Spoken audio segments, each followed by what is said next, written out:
Well, recently I have been starting to look at the role of sugar, in particular white sugar, in my diet, and toying with the crazy idea of starting to eliminate it. Even crazier are all the parallels that I've been looking at between my newfound soured relationship with white sugar and how it relates to porn recovery. Today we discuss those parallels on Finding Traction. Welcome aboard. Guys ready?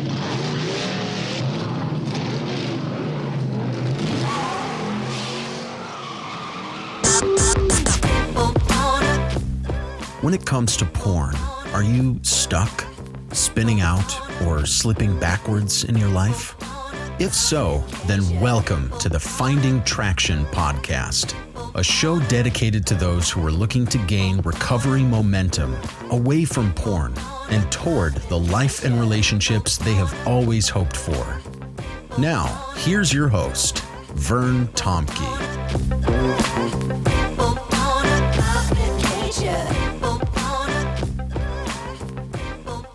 Well, I'm sitting here today in a bit of pain. My lower back has been spasming. I think that's a word, spasming. And I was wondering, what did I do to hurt my lower back? And yesterday I had to, I have a utility trailer that I basically was given to for free. The only problem is it's pretty heavy.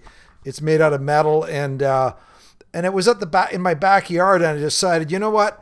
I really need to cut this tree down in my front yard, and so I could bring the car around and hook it up and pull it to the front, or I could wait until somebody comes home and have them help me. But I just, that's too much work. So I grabbed this trailer and I pulled it all the way up the hill through the adjoining park to my front driveway. And at the time I felt like, man, that was hard. This is heavy. And then that was 2 days ago. And yesterday and today, it's like I'm, struggling and paying for that very bad decision. So it reminds me of that great recovery quote, we can do what I can't. Or maybe better said, we can do what I shouldn't. And that's pulling this trailer by myself as opposed to hooking it up with my car or getting somebody else to help me. So there you go. There's our first recovery connection, and that's brought to you in living color by my bad back here. All right. Hey, a couple other things. This week's been fun. We are now in May of 2023, and a couple podcasts that I got to do with two of my great recovery fellow coaches. Episode 302 of Porn Free Radio with my great buddy Matt Dobschutz. Me and Matt Dobschutz and Jason George from the Grizz podcast, we did one on a variety of excuses that either keep us from starting down the road of recovery, or they could simply dog us along the way and really keep us from being successful. So I encourage you to head over to that episode 302 of Porn Free Radio. The other one that I did with another guy that I'm getting to know really well, a great guy, Jonathan Daugherty from Pure Sex Radio. He had just released a podcast that we did a while ago together, and it's on the very latest, I don't know the number, on Pure Sex Radio. He has a great podcast, and together I explained the porn cycle, the addiction cycle, and called the stopwatch diagram. And that's on the most recent, it's called Stopwatch Recovery. So if you haven't had a chance to listen to it, I know I've had a few people who've sent me notes and said, hey, really enjoyed that. So head over to either Porn Free Radio or Pure Sex Radio. And I just wanted to throw that your way as well. Well, again, if you want to connect with me, email bandofbrothers.care@gmail.com. Again, love to connect with guys, so just a plug for that. All right, so let's go back to the intro where I was talking about my newfound soured relationship around white sugar. And first thing that you got to know is I am not a health food guy. I am not a super healthy eater. I don't think much of diets, and I really don't, talking about denial, I really don't plan to change my eating habits much at one level. I like my eating habits just the way they are. Thank you very much. I'm the kind of guy that thinks, a balanced diet is going and getting a burger from Red Robin and then adding mayonnaise on the side. Doesn't mayo make it bad? I don't know. So again, this is not, this kind of topic does not come naturally to me. What does come naturally to me is eating a lot of sugar. And I first started to think about this when I noticed that my weight was starting to creep up. For the last 20, 30 years, my weight's always been fairly steady, but now I've noticed that it seems to be gaining a few pounds every year or so. And again, I've never been a big proponent of doing anything radical. All things in moderation has been one of my thoughts. But then again, the moderation principle never really helped me with porn. So I started to think, well, maybe it's not serving me really well with my diet either. So anyways, where this kind of started was this newfound interest in my diet. It started actually in an interesting way. Me and my wife started to go to the gym to do weights 3 times a week. So every Monday, Wednesday, and Friday, you can find us down at the leisure center lifting massive amounts of weights. 2 of those things are true. One of them is not true. I'm sure you can guess which one it is. But anyways, we started to go down there 3 times a week. And it started because one of the guys that I coach started to give me a rough time. I would say to him, when we were talking, I would kind of say to him, I really want to start going to the gym, or I really want to start working out. And finally, I think he just got frustrated with me. He just, and he just said, you're always talking about it, but you never actually do anything about it. And I hate it when guys that I coach turn the tables on me. It's like, how dare they? Right? So that was the first thing we started to do. And I think we're on about week 10 or 11 of that. So man, we're on a roll. And even today, we're going to go despite my back, because I got to get my day in. Friday and Saturday can be a bit of a flip. We can go either day. So that's what we started. And then the next thing that happened, I started to think, you know what? It's now hard for me to get my afternoon coffees in. Now, let me just say, I love coffee. Coffee at least twice a day. First thing in the morning when I get up, and then sometime mid-afternoon, I have a coffee. And when I say coffee, I don't just mean coffee. I mean sweet coffee. And I start with creamer, International Delight, French vanilla. So I start with that, a good, half an inch on the bottom. And then I add a couple teaspoons of sugar just to make it sweet, right? And so I do. I've been doing that twice a day. So it started to, well, maybe that's kind of contributing to my weight. And then now we're working out in the afternoon. It's just like, boy, it's hard to get that in. I don't want to wait until after I get back from working out, because then drinking coffee really late messes, or could mess up with my sleep. So I said, okay, that's it. I'm going to eliminate my afternoon coffee. Just have it in the morning, my sweet coffee in the morning, and eliminate the afternoon coffee. And you know what? For the first few days, I was just really pissed off. I miss my coffee. This sucks. I would get a bit of a headache in that, mid-afternoon kind of time. And it went on for 3 or 4 days. And then, lo and behold, I just forgot about it. It's just like I adapted. My body stopped expecting that afternoon coffee. Now, I didn't stop drinking my morning coffee, my morning sweet coffee. It was like a religious experience for me. Every morning I'd hold both hands over the coffee cup and I would, it would be this experience every morning. And I figured, with only 1 cup of coffee, come on, I'm cutting my caloric intake from coffee in half. Surely that's going to count for something, right? So then I had another guy that I'm coaching start ragging on me about what he had been learning about sugar. And he sent me this video, and this guy I'm coaching starts getting holier than thou about, how he drinks his coffee only with cream, and how he's such a saint for doing that. And then my pastor drinks, coffee only with cream. And, again, these guys are turning the tables on me, which I hate, right? How dare they? So anyway, I started thinking about it and going, okay, well, I'm not going to stop drinking coffee, but what if I cut down on sugar in the morning? I mean, that's a step forward, right?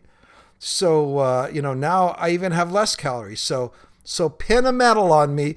I'm now drinking only 1 cup of coffee with creamer. So, and then I guess you might be thinking, well, where is this going to end, right? So this guy had sent me this video about sugar. And again, I'm not sure I buy everything he said, but basically, this is what the video said. If I stopped eating sugar for 14 days, I would notice a difference in some pretty significant ways. First of all, I would begin to look differently. You would see it in my face and even in my gut. Number one. Number two, my tastes would begin to change.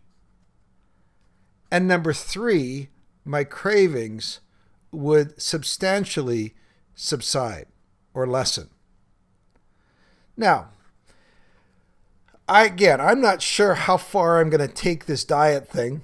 We'll see. But as I listened to that, I was so struck by some of the similar things that I've been experiencing in my journey away from porn and towards this better life. And so I called this podcast Sugar Porn because it was such a close connection. So let me explain. First of all, porn, like sugar, has a way of changing my taste. Now, of course, we know it's more than just your taste buds. It's what your brain has come to expect. When I eat a lot of sugar, I want sweet things. I want things that give me that buzz. And when I take sugar out of something where I'm used to having sugar in it, and of course plenty of sugar, things initially taste really bland, right? Coffee without sugar doesn't taste the same, and I was so interesting, and I started realizing the idea around porn is the buzz. I mean, real sex or real intimacy doesn't even give you the same buzz as novelty internet porn does. Internet porn gives you consistently new women, ongoing adrenaline, the sugar rush, or as I'm putting it here, the porn rush. But over time with sugar, as what I've been told, I'm only starting to think about this, I'm told that if sugar is removed more and more from my diet, my taste buds will begin to transition, which really means that our brains, in one sense, begin to transition. If we're not eating a lot of sugar, then things that before felt or tasted bland suddenly become more tasteful. Get it? Tasteful.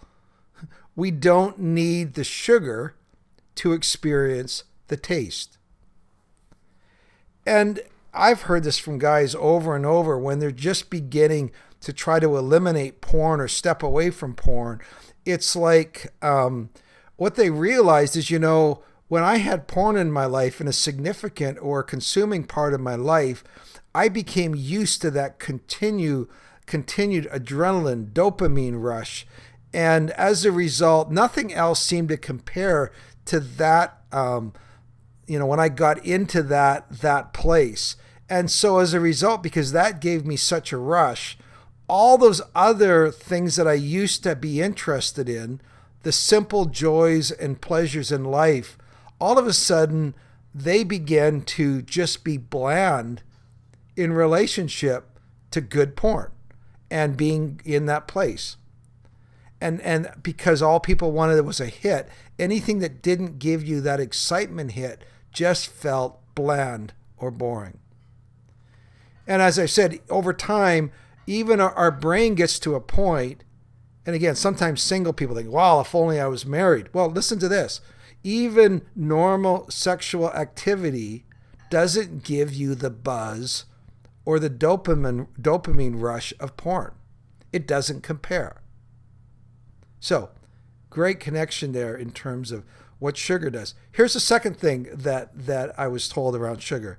As we remove sugar from our life, our cravings begin to decrease. One of the interesting things is, and I'm going to take people's word for it here, is that sugar apparently just heightens our craving for more food, especially sweet foods. One of my guys talked about he had been off sugar for quite a while. Then one night he'd had quite a bit of sugar, and he noticed the next day his food cravings were just so much more intense. So he would say anecdotally that was very much the case. I'm just going to take the word for it.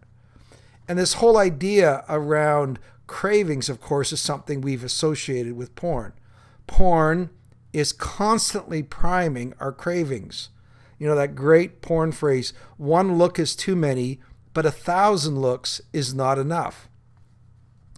Our porn brain leaves us constantly on the hunt, looking for arousal, looking for a hit, looking for something to turn the lights on in our brain, the way that only porn can do.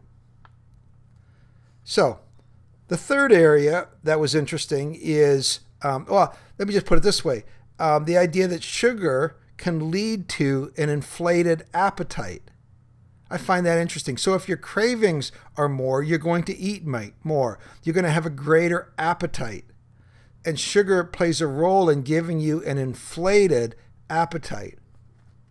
In this way, of course, many of us would have come to realize that porn gave us an inflated or supercharged sex drive. For example, let's just talk about something that I know nothing about, but I do that all the time anyways, my wife says. So, drag cars. I've never been in a drag car. I've never been to a drag car race. If you have, you might get this. Regular gasoline does not add a lot of explosive thrust to the engine. Normal gasoline doesn't do that. So they need a more explosive form of fuel. And so what they do, apparently, from Dr. Google, is they run on 90% nitromethane and 10% methanol. Apparently, that little bit of methanol helps suppress the detonation, and it makes it more stable for the explosive power. And it's that fuel mix which gives them the extra short-term power burst or boost that they would use, of course, in a drag race. All right? Again, you think you get the picture. This explosive, this overinflated power, more so than regular gasoline. And the whole idea from the video was pouring sugar into our bodies supercharges our appetites like porn is trying to, like porn. So sugar or porn is like trying to run, for example, a normal automobile on 90% nitromethane. And our bodies aren't meant for that high of a stimulation of sexual octane in our systems. You know, anybody who's read up on the understanding around compulsive sexual behaviors has probably learned, for example, about what's called the Coolidge effect.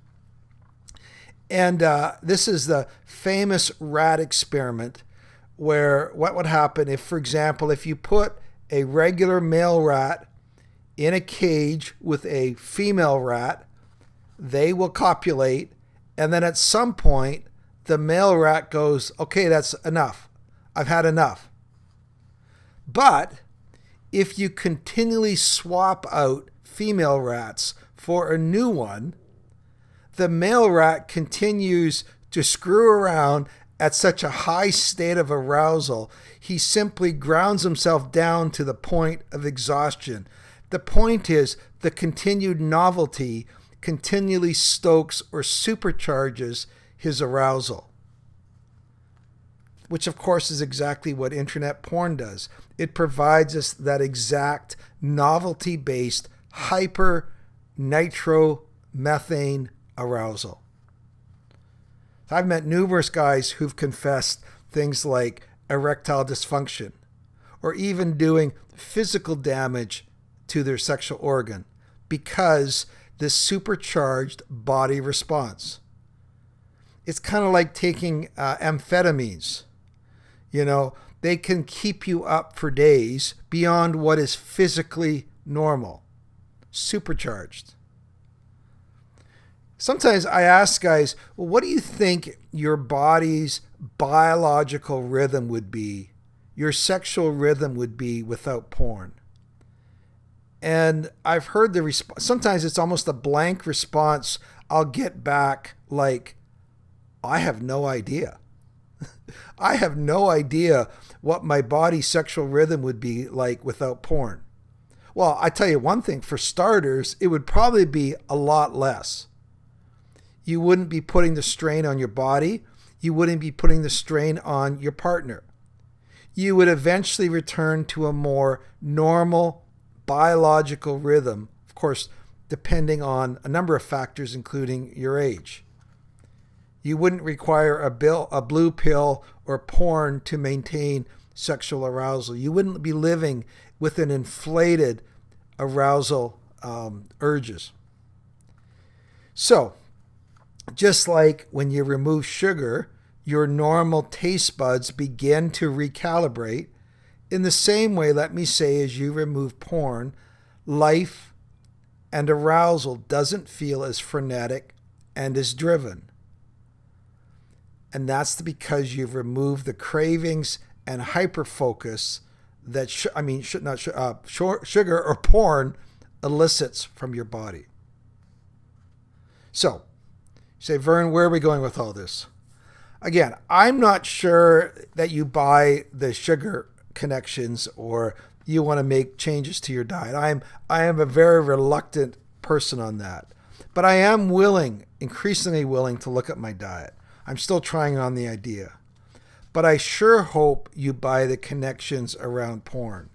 I'm definitely sure about that one, and the understanding that an inflated sexual drive, sexual arousal, when we remove porn, all of the great new benefits that accrue to us, the fact that our brains begin to reset. I've seen all of that in my own life and the life of the guys I work with. So, until next week, may you live porn-free, maybe even sugar-free. We'll see you next time.